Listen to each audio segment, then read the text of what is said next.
I was rolling my bike next to the railway when I came to a dead end of the path, and you can see I've been rolling the bike next to the railway here.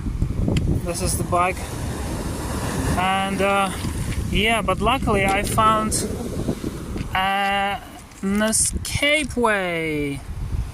So yeah, I'm gonna have to take my bike.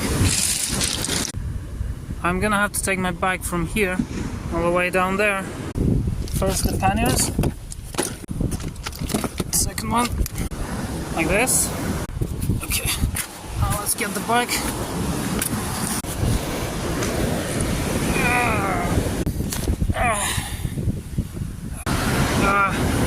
One more step, 2 more steps.